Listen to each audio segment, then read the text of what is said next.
Buenos días, estimados estudiantes. Yo soy la profesora Sofía Cardoso, profesora de taller 7, muchos años en la institución, y vamos a continuar con nuestras actividades de taller, dando inicio al segundo corte, para lo cual vamos a desarrollar una actividad apegada a la planificación urbana, específicamente a lo que tiene que ver con los planes especiales, con la intención de materializar todo lo vinculado al diseño urbano, y vamos a desarrollar esa actividad vía la puesta en valor de una área específica seleccionada de los distintos centros poblados por los que vamos a trabajar. Específicamente, esta clase va a tratar de las técnicas, los métodos, los pasos a seguir, las variables a considerar para realizar el análisis del contexto.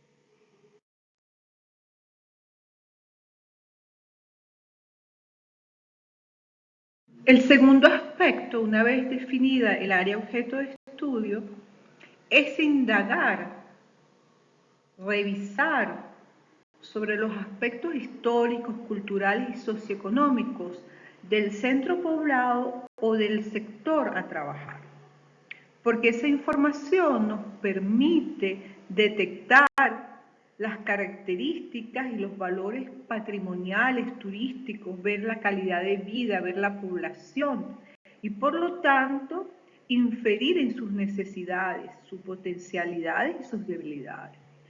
Entonces, por ejemplo, es muy importante en la reseña histórica definir si ese es un centro poblado que ya existía de data prehispánica o es un centro poblado que se fundó a raíz de la colonia o es republicano o es del siglo XX. Y eso nos permite, digamos, leer la estructura urbana. Si vemos que es un centro poblado con una estructura de damero, ¿verdad?, de manzanas rectilíneas, pues posiblemente sea un centro poblado de fundación colonial y ya allí tiene un valor patrimonial. Si vemos que la trama urbana es muy irregular, posiblemente es un centro poblado de data reciente del siglo XX que surgió a la luz de la creación de una vía o el paso del tren como es el Vigía. Entonces, todos esos datos, los datos de año de fundación, los hechos históricos que hayan podido pasar allí, que si fue escenario de la campaña admirable, de las luchas de independencia, o hay restos arqueológicos, o fue un asentamiento indígena y todavía hay allí comunidades indígenas. Señalar los aspectos folclóricos que hay allí, las fiestas patronales son muy importantes porque eso moviliza a la gente y genera actividad turística, personajes ilustres que hayan habido allí o llamativos, por ejemplo en el caso de Mérida, Juan Félix Sánchez es un personaje ilustre, un personaje súper interesante y la gente se mueve al páramo a ver la iglesia de él y incluso antes a conocerlo. Entonces, todo eso, esa información hay que buscarla, hay que indagar, artistas que haya habido allí, pintores, escultores, cultores, músicos en el caso del llano. También es importante todo lo que son eventos, por ejemplo, hay pueblos que han desaparecido por una vaguada, por una crecida del río, por un terremoto y el pueblo estaba en un lugar y luego se movió a otro, como es el caso de un pueblo que se llama La Playa en Bailadores, ¿verdad? Antes de llegar a Bailadores. Entonces, esa información hay que buscarla porque todo eso puede ser objeto de un rescate, de una puesta en valor para fortalecer la actividad turística allí. Todo lo que se pueda contar y mostrar hay que buscarlo. Entonces, esa reseña histórica es importante. Por supuesto, ustedes no van a colocar páginas y páginas de esa investigación, sino la van a resumir, incluso pueden hacer un cuadro, van a resaltar los aspectos más importantes, pero van a conocerlo. Y entonces pueden llegar a la conclusión, mire profesora, resulta que debajo de esta plaza hay unos restos arqueológicos, o aquí se dice que vivió fulano sutano, o esto era un asentamiento prehispánico, y todo eso les va a dar argumentos, les va a dar herramientas para su propuesta. Luego, los aspectos socioeconómicos. Es súper importante saber qué población hay allí, cuántos habitantes, si esa población es adulto mayor o es económicamente activa o es población menor de 10 años, de 15 años, o hay mucha población entre 15 y 55 años, porque es la población que trabajaría. Entonces es importante tener esos datos, los grupos etarios, el nivel de formación. A lo mejor hay comunidades que se asientan puros artesanos, o puros pescadores, o puros campesinos, agricultores. Eso es importante porque eso va a orientar a la propuesta. ¿Cuál es la actividad productiva? ¿Ese es un sector ganadero o es un sector que siembra plátanos o hortalizas o un sector que vive de la pesca o es un sector de servicios o vive de la universidad o vive de las instituciones públicas, las fuentes de empleo? Y en líneas generales se puede detectar la calidad de vida, el estado de pobreza o la calidad de vida. Esos son información que hay que revisar en el Instituto Nacional de Estadística, en los planes del Estado, en los consejos comunales, y tener una idea general de cuál es el sector que voy a intervenir. Incluso, por ejemplo, Santo Domingo es un centro poblado muy interesante entrando en Mérida, que a pesar que es de una fundación de data colonial y ahí había unas comunidades indígenas, una de las cosas llamativas es que la población está formada por muchos emigrantes de distintos lugares del país que han hecho vida allí. Entonces, eso influye en las propuestas y en lo que se vaya a hacer. La reseña histórica es en extremo importante. Puede orientar y aclarar mucho el trabajo y la propuesta. Gran parte de esa información la pueden conseguir en la enciclopedia de la Fundación Polar. Estos son unos libros muy bellos, 4 tomos de una enciclopedia que sacó la Fundación Polar, se encuentra en cualquier biblioteca pública. Y también creo que hay posibilidad de acceder a ella vía internet. Y muchos de los cultores, de los cronistas, de los centros poblados también pueden ayudar a profundizar, a indagar, a aclarar esa información. Ese punto es importante. ¿Cómo se va a presentar esto en el proyecto, en el trabajo a entregar? En unos cuadros, unos pequeños párrafos, en un texto organizado, ¿verdad? Resumido, puede ir acompañado de imágenes que comunique esa información. Les pido por favor no seleccionar, copiar y pegar una información que encontraron en un blog, no sé dónde, de 40.000 páginas, porque esa no es la idea. La idea es que ustedes busquen la información, la resuman y la entiendan y les sirva de respaldo y de argumento para su propuesta. Como nuestro trabajo va a ir orientado a la actividad turística, fortalecer la actividad turística, hacer una puesta en valor para fortalecer la actividad turística y conservar el patrimonio, para desarrollar allí proyectos de infraestructura turística, es importante que en esta primera etapa de consulta bibliográfica, hemerográfica, de revisión, de visita a las instituciones, reunir la mayor información sobre la actividad turística, señalar en los planos la cantidad y el lugar de los hoteles, posadas, centros recreativos que hay, sí, qué eventos hay, la actividad turística, cómo funciona, si hay director de turismo, si hay fundaciones dedicadas al turismo, si hay corporación de turismo, todo lo que tenga que ver con esa actividad, ¿verdad? Que algunas de esas cosas las señalé en la lámina anterior, pero estamos trabajando con fines de fortalecer la actividad turística y toda la información al respecto que se pueda conseguir y procesar e incluir en el análisis es muy importante. El tercer aspecto a señalar, para lo cual si se hace un plano, es la ubicación y localización del sector donde se va a trabajar. Se puede indicar el estado, el municipio y el sector propiamente dicho. Yo le pongo aquí 3 ejemplos.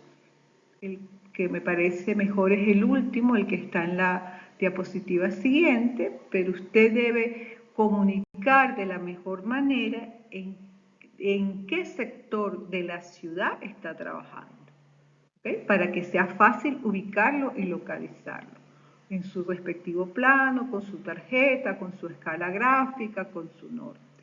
Este es la primer plano que usted va a hacer ya del análisis del contexto. Este plano me parece interesante porque identifica el estado dentro del país, luego el estado propiamente, identifica el municipio donde está y hay un recuadro en donde se ve el pequeño centro poblado y el sector de trabajo. Cada quien, dependiendo, digamos, el sector y las características, generará su plano de ubicación y localización, pero el objetivo es que se entienda con claridad en qué lugar estamos trabajando. El cuarto aspecto son todas aquellas variables vinculadas a los aspectos físico-naturales. El clima y sus distintos elementos que los componen, la altitud, la longitud, la latitud, la temperatura, la humedad relativa, la precipitación, el relieve que tenemos en ese sector. El clima es una variable en extremo importante, porque hay climas y hay microclimas. Y saber esas variables va a incidir directamente en la propuesta de puesta en valor como en el proyecto turístico recreativo a desarrollar después. Por ejemplo, si en uno de esos sectores seleccionados la precipitación es alta, llueve fuerte, no se puede hacer un proyecto con techos planos, que entre paréntesis muchos hicieron eso con el restaurante.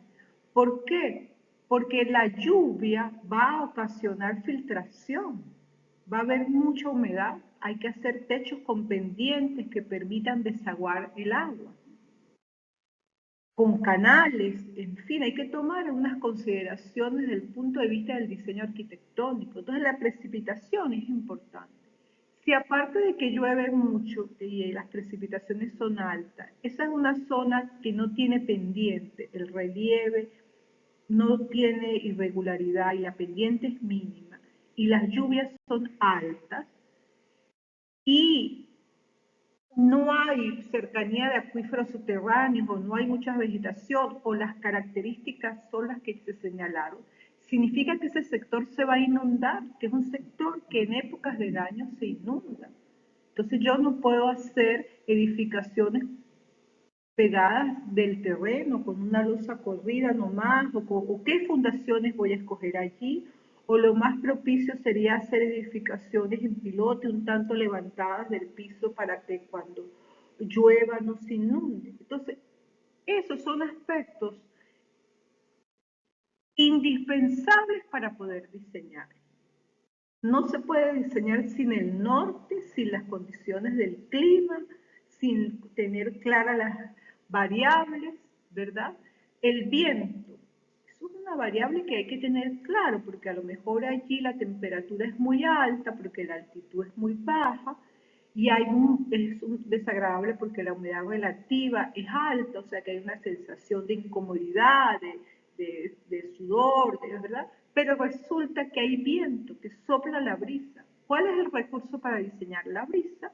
Yo tengo que dejar que la brisa entre, el viento entre en mi edificación y haya circulación cruzada para crear confort climático dentro de mi edificación. Porque ese es el objetivo de la arquitectura, generar espacios bellos, confortables, agradables, con confort climático. Entonces, esas variables hay que detenerse allí. En el caso de la colonia en Guanare, no puedo tomar las características del clima de Guanare abajo, porque en la colonia hay un microclima que es muy interesante y que hace agradable porque baja un poquito la temperatura en ese sector, aparte de las visuales. Entonces yo tengo que estudiar en detalle esas características del clima y todas esas otras características físico-naturales. El relieve, la topografía, la hidrografía, por ejemplo en ese sector, si está bordeada de cursos de agua, bien sea ríos o quebradas, mis consideraciones son especiales. A lo mejor ese sector es ideal para la actividad turística recreativa al aire libre o unas actividades turísticas específicas y la infraestructura a colocar allí tiene que ser muy especial. Pero ahí yo no puedo hacer un desarrollo habitacional porque está en riesgo de que haya una crecida del río. ¿Okay? O si la topografía es muy pendiente, pero aparte de eso es un terreno arcilloso, con una geomorfología que favorece el deslizamiento. Entonces, yo lo que vaya a hacer allí tengo que tomar en cuenta eso porque las fundaciones tienen que ser capaces de no deslizar, no permitir el deslizamiento de la edificación con las lluvias. Entonces, allí hay que pararse un poco a analizar todas esas variables, tanto el clima como el microclima. Hay muchas páginas en internet donde está el clima, la precipitación, todas las variables del clima, la variación, con bastante detalle. Y respecto al relieve les he explicado qué información es un poquito más compleja conseguir, el tipo de suelo, la geomorfología del suelo, pero en líneas generales, todo el eje centro-norte costero hasta el Orinoco son del periodo cuaternario.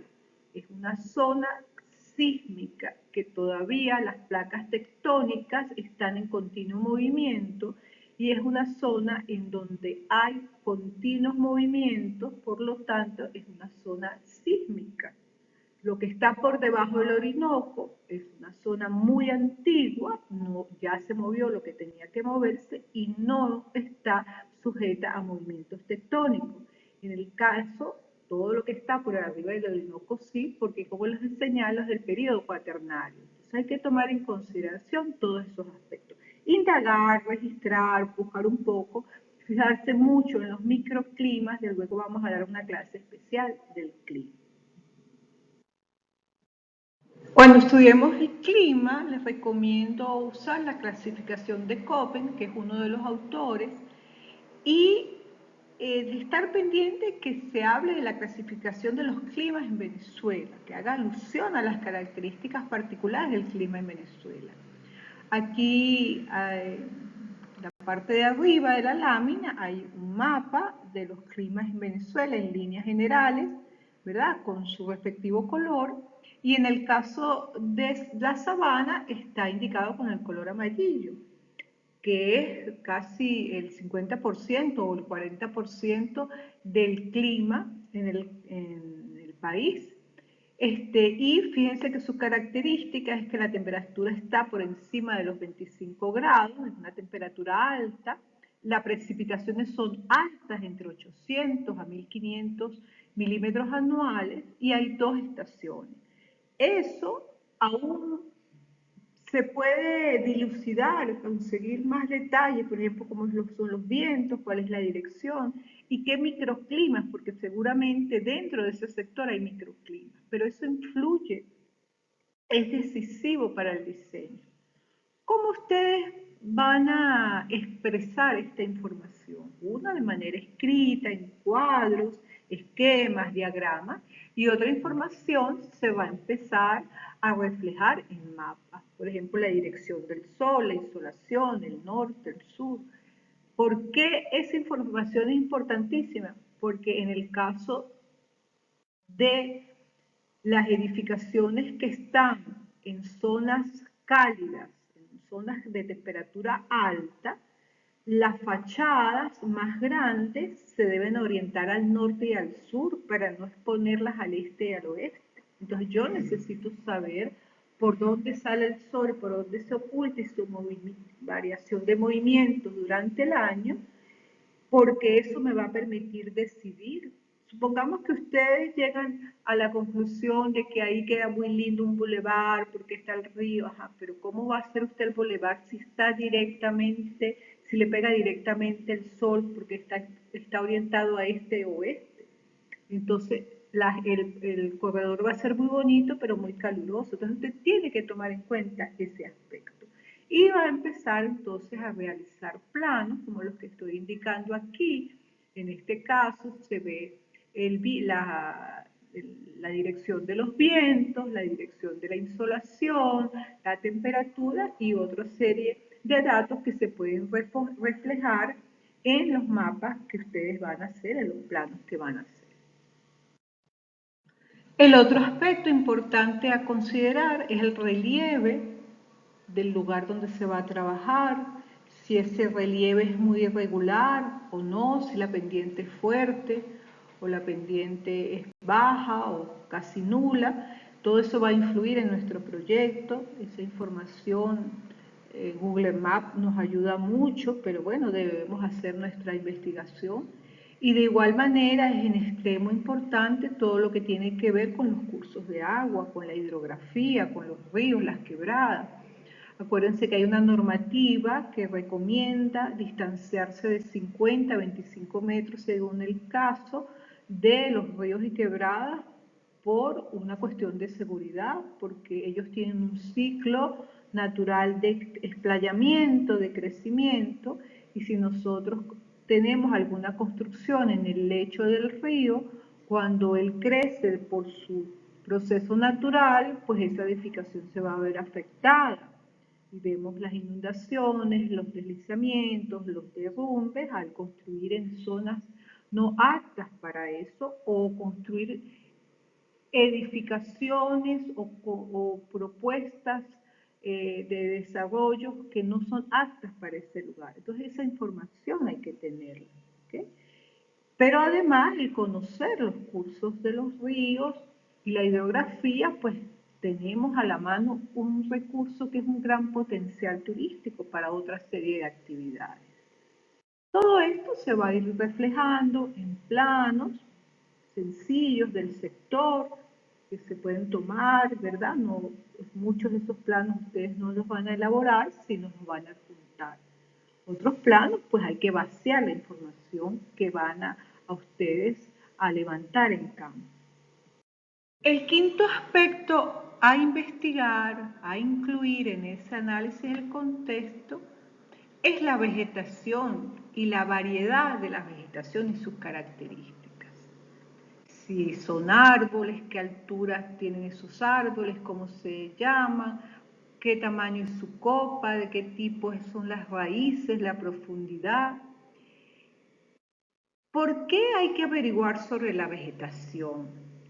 Uno, porque la vegetación no es igual en todas partes. La vegetación es muy distinto en el páramo que en la ciudad de Mérida, que en el Vigía, o la vegetación en Barinas, en el llano, es absolutamente distinta a la vegetación que hay cuando yo me voy vía Boconó para Guanare. Y la vegetación es un recurso, no solamente para hacer paisajismo y para poner el sitio agradable, confortable, sino que la vegetación es un instrumento que permite mitigar los efectos negativos del clima. Puede que haga muchísimo calor en el llano, pero usted se coloca debajo de un samán y lo protege Dios. La sombra baja considerablemente la temperatura. Entonces usted tiene que saber sobre las variedades y las particularidades y características de esa vegetación propia de cada lugar. Porque si usted va a hacer un paisajismo, a lo mejor usted no va a colocar, no sé, en Barinas, en esa ribereña, araguaneyes, apamates y bucares, porque los bucares y los apamates son propios de Mérida, se dan con gran facilidad aquí. A lo mejor no se dan los bucares y los apamates allá, se dan los samanes o otra variedad. Entonces usted tiene que indagar al respecto. ¿Por qué? Porque usted va a hacer una propuesta Y la propuesta conlleva un planteamiento paisajístico, porque usted va a trabajar a nivel de diseño urbano. Y a nivel de proyecto de arquitectura, recreativo y turístico, es importantísimo toda la propuesta paisajística que usted hace. ¿Cómo va a hacer usted eso? Va a hacer un cuadro reseñando las variedades típicas de ese lugar, árboles, arbustos, gramíneas, plantas, flores, cómo se llaman, el nombre científico, el nombre popular, las características, si requieren agua o no requieren agua. Incluso usted puede hacer un pequeño mapa, un pequeño plano ubicándolas allí. Supongamos que usted está en una zona xerófila, como Lagunillas aquí, ahí se dan puras xerófilas. Eso es súper interesante, también es un atractivo turístico eso. Entonces usted tiene que indagar. Hay mucha bibliografía al respecto, eso es un área incluso profesional de la arquitectura, como es el paisajismo, y además es un instrumento para diseñar. El sexto aspecto a tener en cuenta es todo lo que tiene que ver con el marco legal, con los planes de ordenación del territorio, planes urbanos, planes especiales, leyes, ordenanzas, todo lo que de alguna manera señale algún aspecto a cumplir o a desarrollar en el área en la que estamos trabajando. A lo mejor el plan de ordenación del territorio nacional dice que el estado Barinas es un estado potencialmente de la producción agrícola y ganadera, pero que también tiene gran importancia para la actividad turística, la cual se debe fortalecer. Entonces yo ya tengo ese referente, yo ya tengo ese argumento. Y a lo mejor el plan de ordenación del territorio del estado Mérida, del estado Barinas, señala con propiedad qué zonas del estado hay que fortalecer la actividad turística, y entre esos está Pedraza. Incluso señala ese plan los sitios de protección y conservación de testimonios arqueológicos. Seguramente Barinas tiene mucho guanar. Entonces yo voy buscando en esos planes, en la medida de la posibilidad y el tiempo, toda esa información que me permita a mí dilucidar y encaminar mi trabajo y buscar argumentos y buscar respaldo para yo desarrollar ese plan de puesta en valor de ese sector que va dirigido a fortalecer el turismo y a conservar el patrimonio. Entonces, se revisa en líneas generales el plan de ordenación del territorio, el plan de ordenación del territorio del Estado, eso se consigue en Internet. Los planes urbanos son muy importantes, esas ciudades deberían tener ya su plan de ordenación urbanística porque de ahí salen las ordenanzas. Y a lo mejor, en el caso de Barinas, creo que hay varios planes especiales dirigidos a proteger al área del casco histórico. Yo hago mención a esos planes. Mire, aquí dice esto. También debo hacer mención a las leyes o reglamentos, por ejemplo, del retiro de los taludes, de las pendientes, del retiro de los cauces de agua, porque, bueno, los tengo en cuenta y qué voy a hacer con ellos ante la propuesta que voy a desarrollar. Y tengo que buscar todo lo que son las variables urbanas, esas están en las ordenanzas. Luego que se promulga el plan de ordenación urbanística, las tiene que tener la alcaldía porque cuando se va a hacer un proyecto y se va a pedir permiso y el uso conforme para desarrollar el proyecto y para poderlo construir, la alcaldía te da las variables. Y te dice, bueno, el área mínima aquí son 500 metros o 200 metros o 100 metros o 1000 metros. Por ejemplo, si usted va a desarrollar una estancia, que es una modalidad de establecimiento de alojamiento turístico, requiere 1 hectárea, según el Ministerio de Turismo. Entonces usted necesita esa información, cuál es el área mínima de parcela. ¿Puede usted construir los 200 metros cuadrados de parcela? No. Primero le van a dar unos retiros, según el lugar, retiro de frente, de fondo, laterales. Luego le van a decir el área máxima de construcción, el 50%, el 60%. Ahora casi no se permite construir el 100% de la parcela. Le van a decir el número de pisos, cuántos pisos o la altura máxima, la pendiente. En el caso de Mérida se puede construir en pendientes no mayores del 23%. También usted allí tiene que saber el uso del suelo, qué uso, qué actividad está permitida para ese lugar. Residencial, asistencial, comercial, qué tipo de comercio, puede ser comercio local o un hipermercado, no, ahí no se permite un hipermercado. O a lo mejor el uso principal es residencial y el uso complementario turístico. Esas variables usted las tiene que averiguar, porque eso no solamente orienta el permiso, sino es para lo cual usted va a tener permiso de hacer allí. Muchas veces la actividad turística es complementaria y vía que es complementaria uno la logra desarrollar. También depende, porque a lo mejor si usted va a hacer un complejo turístico allí, no le van a dar permiso de hacer ese complejo en pleno casco histórico.